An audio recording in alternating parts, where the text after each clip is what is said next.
मोदी सरकार के तीनों कार्यकाल में ये इस बार का विपक्ष सबसे ताकतवर है और विपक्ष की ताकत संसद और उसके बाहर अक्सर दिखाई भी देती है। लेकिन अब संसद में ऑपरेशन सिंदूर पर चर्चा के दौरान एक ऐसा नजारा भी देखने को मिला जब गृह मंत्री अमित शाह लोकसभा अध्यक्ष से गुहार लगाने लगे। उन्होंने गुहार लगाई कि विपक्ष से उनको संरक्षण यानी प्रोटेक्शन दिया जाए।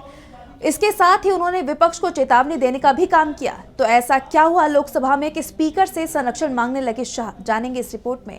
संसद में विपक्ष की ताकत अब पहले से इतनी ज्यादा हो चुकी है कि सरकार कई बार विपक्ष के दबाव में दिखाई देती है। इसका हालिया उदाहरण लोकसभा में देखने को मिला जब केंद्रीय गृह मंत्री अमित शाह ने लोकसभा में एक बार फिर से स्पीकर से प्रोटेक्शन की मांग की, जिसे लेकर अब हर तरफ चर्चा हो रही है। हालांकि ये पहली बार नहीं है जब शाह ने सदन में इस तरह की मांग की हो। सुनिए क्या कहा अमित शाह ने। विदेश मंत्री जी को संरक्षण देना चाहिए।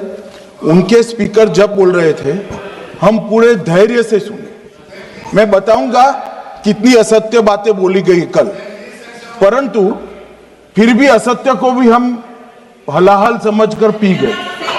अब ये सत्य भी नहीं सुन पाते हैं। माननीय अध्यक्ष, मुझे लगता है आपको प्रोटेक्शन देना चाहिए।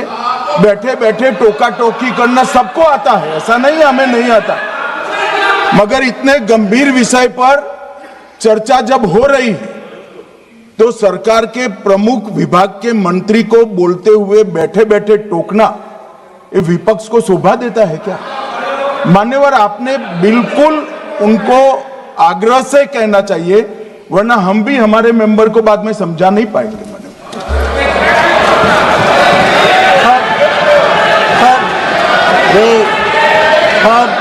बता दें कि पिछली लोकसभा में भी जब बीजेपी के पास 300 से ज्यादा सांसद थे, शाह ने स्पीकर से प्रोटेक्शन मांगा था। इतना ही नहीं, खुद पीएम नरेंद्र मोदी भी सदन में ऐसी मांग कर चुके हैं। विपक्ष का कहना है कि सत्ता पक्ष ऐसी मांगे खुद को पीड़ित दिखाने के लिए करता है, जबकि संसदीय परंपरा में आमतौर पर विपक्ष प्रोटेक्शन की मांग करता है। लेकिन यहाँ तो उल्टा हो रहा है। इस दौरान शाह ने यह भी कहा कि अगर विपक्ष इस बात को नहीं समझेगा तो फिर हम भी अपने सांसदों को समझा नहीं पाएंगे। शाह की इस बात को चेतावनी के तौर पर देखा जा रहा है। यानी देखा जाए तो संसद को शुरू हुए बमुश्किल एक हफ्ते का ही वक्त हुआ है और विपक्ष की ताकत के आगे बीजेपी इतनी बेबस नजर आ रही है कि उसे आसंदी से संरक्षण की मांग करनी पड़ रही है। डीबी लाइव की रिपोर्ट।